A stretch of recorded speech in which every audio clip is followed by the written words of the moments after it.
Ndugu zangu, nimefurahishwa sana na kauli mbiu mlioichagua. Hakika inaendana na wakati tulionao. Uchaguzi ni haki ya kikatiba na ya kidemokrasia ya kila mfanyakazi.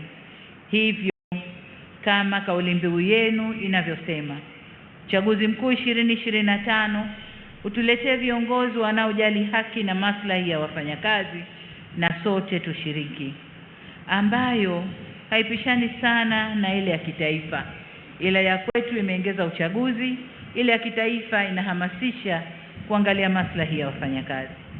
Kwa mnasaba huu, niwaombe mjitokeze kwa wingi ili kuchagua viongozi walio bora, waweze kulinda na kutetea maslahi yenu.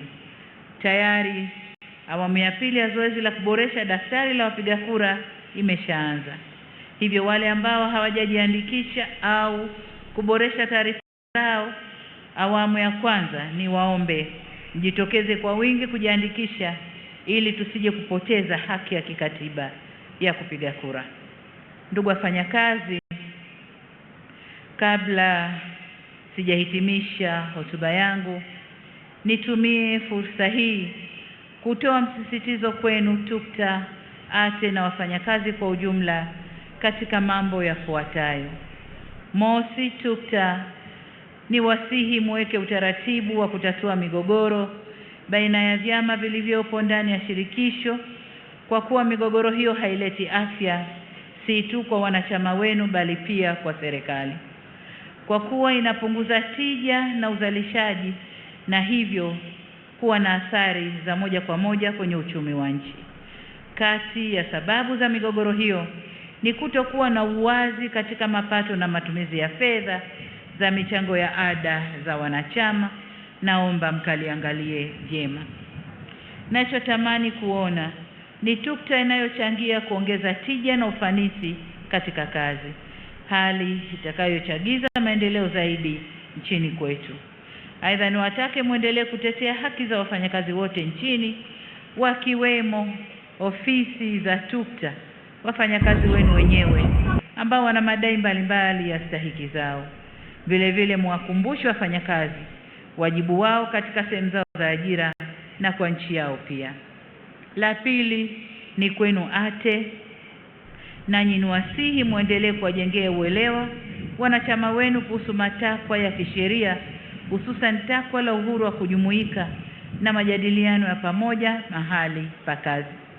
Tutakaporuhusu majadiliano haya, si tu yatasaidia kuboresha maslahi ya wafanyakazi, bali pia yatasaidia kuongeza tija katika uzalishaji na hivyo kuchangia maendeleo ya taifa letu. La tatu, kama mnavyofahamu, dunia imepata mtikisiko wa kiuchumi kutokana na kubadilika kwa mwelekeo wa kisiasa za kanda, ambao pia umeleta mabadiliko kwenye sera za kifedha. Mtikisiko huo umeleta kupungua kwa misaada ya maendeleo kutoka kwa wabia tuliowazoea. Hali hii inatulazimu tuongeze ukusanyaji wa mapato yetu ya ndani na tubane matumizi ili tuweze kutekeleza majukumu yetu ya msingi ya ujenzi wa nchi na utoaji wa huduma za kijamii.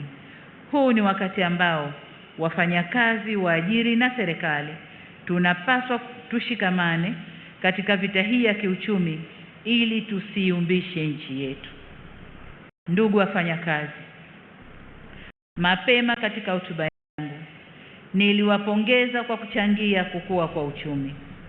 Mwezi Mei 2024 mwaka jana, wakati tukiadhimisha siku ya wafanyakazi, serikali ilieleza ugumu wa uchumi ulivyokuwa kwa wakati ule na kuwasihi tusiongeze gharama kwa serikali kwa kuongeza mishahara, bali tuliendelea na upandishaji wa madaraja na kutoa maslahi mengine ya wafanyakazi. Sasa kwa mapenzi makubwa na kwa namna mlivyoiunga mkono serikali tulipowaomba mfunge mkanda na mkaamua kujituma na kufanya kazi kwa bidii na kufanya uchumi wetu ukue kwa 5.5% mwaka huu, kwa kuwa mcheza kwao hutunzwa.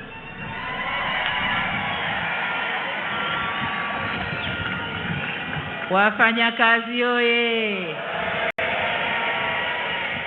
Miamvuli oye! Naona miamvuli imepanda sasa. Wakati wote miamvuli ilikuwa chini. Sasa hivi miamvuli imepanda. Sasa kwa kuwa mcheza kwao hutunzwa, mimi na wenzangu, na baada ya kuangalia uchumi ulivyopanda, na umepanda kwa sababu ya nguvu zenu wafanyakazi,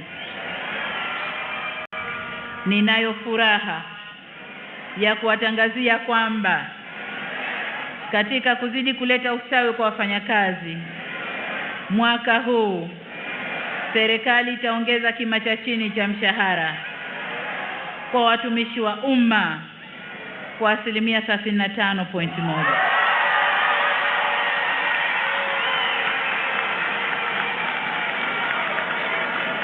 Wafanyakazi oye! Mshikamano, solidarity. Haya, tusikilize. Nyongeza hii itakayoanza kutumika mwezi Julai mwaka huu itaongeza kima cha chini cha mshahara kutoka shilingi 370,000 hadi shilingi 500,000.